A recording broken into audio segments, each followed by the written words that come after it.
Olha, se o Corinthians empatasse todo jogo assim, então é bom demais, hein? Falar pra vocês, cara. A gente ficar lamentando aqui lance X, Y, Z, eu tenho que reconhecer primeiramente que ontem o Corinthians praticou um futebol interessante diante de um forte Galo dentro de casa. E tudo isso com um time reserva ainda, né? O que deixa tudo melhor, porque alguns jogos antes a gente tava penando, não era pra ganhar, pra jogar contra um Santos e um Novo Horizontino dentro de casa. E aí de uma hora pra outra só não ganhamos do Galo fora de casa por um detalhe, sabe? Independente do resultado, isso merece ser reconhecido, porque foi um baita jogo e o Dorival, pelo que fez ontem, tá de parabéns, né? A gente bate aqui, a gente fala, mas quando dá certo tem que reconhecer também. E por sinal, né? Se você gostou desse jogo, deixa o seu like aí, cara. Custa nada não, pô. Dá um cliquezinho no joinha aí pra me agradar, falou? Mas assim, mano, muito bom o jogo. Um primeiro tempo muito acima da média de qualquer outro até agora. Só que, infelizmente, cara, mais uma vez, o espetáculo foi prejudicado por uma simples decisão da arbitragem. É o que o senhor Rafael Klein fez ontem. Foi tão absurdo, tão escandaloso que até o próprio Lianco reconheceu que ele errou. O Cuca na coletiva falou a mesma coisa, que achou que esse lance era pra amarelo. Quer dizer, todo mundo no estádio tinha certeza da expulsão, ninguém ia reclamar, nem o próprio Lianco. Só que ele, que tava na cara do lance, não deu nada, se omitiu, um lance fácil e que só prejudicou o Corinthians. Era papo que se ele expulsasse ali, fizesse o certo, o Corinthians talvez tivesse ganhado o jogo, teria saído de lá com os 3 pontos, porque iria ter um tempo inteiro com um jogador a mais e poderia até colocar os titulares pra jogar, né? Ou seja, numa simples omissão do árbitro, o cara conseguiu mudar completamente o rumo do jogo. Inclusive, essa simples decisão foi tão absurda que eu poderia muito bem aqui também falar do gol inacreditável que o Thales perdeu, que se não fosse por isso a gente teria ganhado também, estaria lamentando aqui e tudo mais. Só que pra mim isso foi uma simples questão de ruindade. Eu só ia ofender ele de graça porque ele errou, né? Foi ruim, errou e acabou. Agora, o que o árbitro fez nesse lance, ali foi pura omissão por escolha, né? E pior que não contente, ele ainda anula um vermelho depois, uma jogada que o Bidon deu sorte que não pegou, né? Essa é que é a verdade, porque a intenção do Rubens naquele lance ali era matar alguém, ele foi pra matar o Bidon. Independente se pegou muito, se pegou pouco no pé, a tentativa de matar o Bidon foi clara. A mesma coisa com o Rian também. Ah, porque ele pega a bola primeiro, então pode dar uma voadora no menino depois que tá tudo certo. Foi isso que eu ouvi dos comentaristas.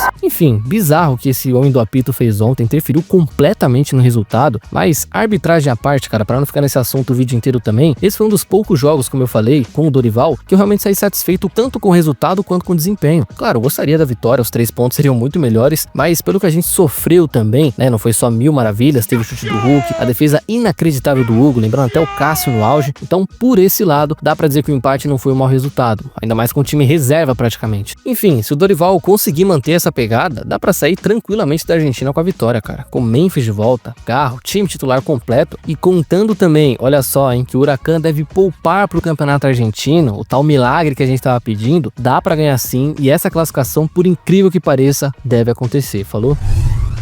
Mano, o pior de tudo é pensar que o Dorival fez de tudo pra poupar essa galera pra terça, meteu praticamente metade do time titular na reserva, e justo o principal deles, que entrou no segundo tempo, né, nem tocou na bola direita, nem tava previsto pra entrar, agora pode ficar até 2 meses fora por conta dessa lesão. Vocês acreditam nisso? Parecia um negócio desse na hora que ele tava no campo, ele tava correndo, meio mancando, mas não parecia nada demais, só que depois o Corinthians emitiu uma nota oficial dizendo que, de acordo com exames que ele fez lá no hospital de Minas, ele teve uma fratura no processo transverso de L1 à direita, que em outras palavras, falando de forma mais simples, ele teria fraturado uma vértebra da lombar. Então, sabendo disso, é importante ressaltar que no melhor dos cenários, ele só deve estar de volta depois do Mundial. Até lá, ele não deve ser mais uma opção pro Dorival, e mesmo que tivesse na pré-lista aí dessa convocação do Ancelotti, certamente também não iria por causa disso, né? Então é uma perda muito grande que a gente vai ter, justamente quando o Garro e o Memphis estão voltando, e por sorte estão voltando agora também, mas ainda assim, né? Mais uma vez o Dorival não vai conseguir ter os seus principais jogadores à disposição, e talvez tenha perdido até a peça mais importante do time, porque é uma das poucas ali que não tem uma reposição à altura, principalmente em estilo de jogo, né? Eu até elogiei o jogo do Hector, acho que tá evoluindo muito de uns tempos pra cá, só que o estilo de jogo dele é completamente diferente do que a gente tá acostumado, e pior, mano, ele vai ter que segurar essa bronca por mais de 2 jogos, o que é muito pra um cara que a gente só considera ser um bom reserva. E outra, de tabela, isso pode acabar matando o Garro também, porque a principal jogada que ele tem era sempre com o Yuri. E agora que não tem mais ele, vai apertar o triângulo pra quem? O L1 triângulo, vai dar pra quem? Quando? Não tem mais. Enfim, mano, uma pena uma lesão dessas nesse momento, no jogo que era pra ele ter sido poupado, né? Acabou que ele foi e mesmo assim conseguiu se lesionar, mas pelo menos, né, por sorte talvez, ele vai ter mais tempo pra tratar no mês que vem. Vai ficar fora nessa pausa pro Mundial, então vai ter mais tranquilidade pra tratar também, falou?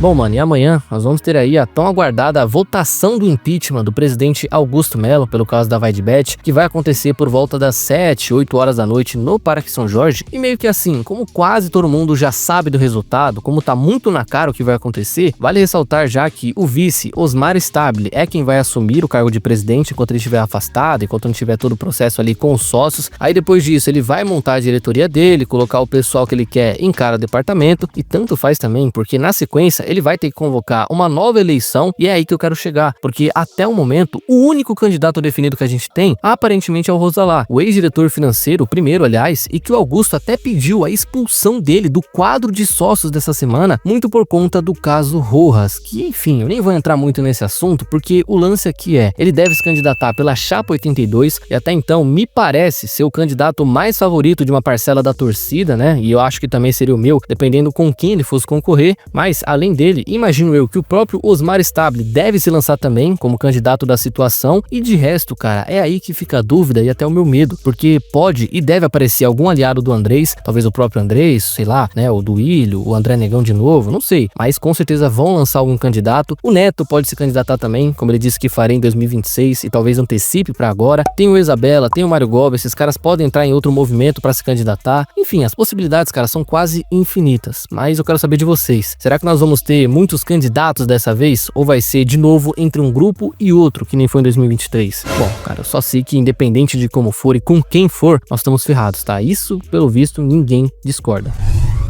Bom, e esse processo de impeachment não só vai trazer boas semanas de dor de cabeça pro corintiano, como pra própria instituição também, que tá a poucos passos de fechar uma negociação bilionária com a Adidas, tá muito perto de encaminhar esse acordo, só que muitos da torcida estão com medo que isso simplesmente acabe, porque o presidente que tá negociando pode sair, então muita gente pensa que a Adidas vai simplesmente se retirar do negócio por causa disso. E realmente, existe a possibilidade disso acontecer, mas não porque o Augusto tá saindo, não porque ele tá indo embora, e sim pela imagem ruim que pode se criar futuramente com todo esse caos acontecendo. Mas na boa, cara, sinceramente falando, eu acho que esse é um caso quase parecido com o do Memphis, né, que muita gente também tá com medo dele sair por causa do Augusto, mas é claro que isso não vai acontecer, né, não teria o menor sentido ele sair porque o presidente que trouxe ele foi embora. Não, então acho que a Adidas também não vai sair por causa disso. Agora, o que pode acontecer na minha visão são três coisas. Primeiro, a reunião do Cori do dia 29 barrar o contrato por N motivos, e aí não teria mais negociação. Segundo, o próximo presidente que vier voltar a negociar com a Nike e acabar fechando a renovação por valores melhores ou quem sabe até iguais desse da Adidas. E terceiro, pode acontecer de não fechar apenas por não entrar em um consenso com a Nike. Afinal, fiel, como a multa rescisória não existe nesse caso, e o que eles pedem para rescindir, na verdade, é receber tudo que eles deixariam de ganhar até o fim desse novo contrato, ou seja, um valor abstrato que seria combinado entre eles, mas que precisaria ser pago à vista, aí realmente não teria como pagar, não valeria a pena, cara, porque você iria assumir uma outra dívida e o final você já sabe, né? Com certeza não seria paga e daqui 2, 3 anos ela iria estar, sabe lá quantos milhões a mais. Enfim, é uma situação complicada, são muitas variáveis que podem acontecer e pode rolar mesmo de melar o contrato por causa de tudo isso que eu falei. Mas já pensou, cara? A Corinthians continua com a Nike, fica nesses valores que tá e todo o sonho do contrato bilionário vai por água abaixo. Pois é, isso bem pode acontecer, viu? Então, fiel, é isso por hoje. E antes de vocês saírem do vídeo, não se esqueça de deixar a curtida e se inscrever no canal, que já vai estar me ajudando demais e vai contribuir para mais vídeos por aqui, certo? Espero vocês numa próxima, tamo junto e vai, Corinthians!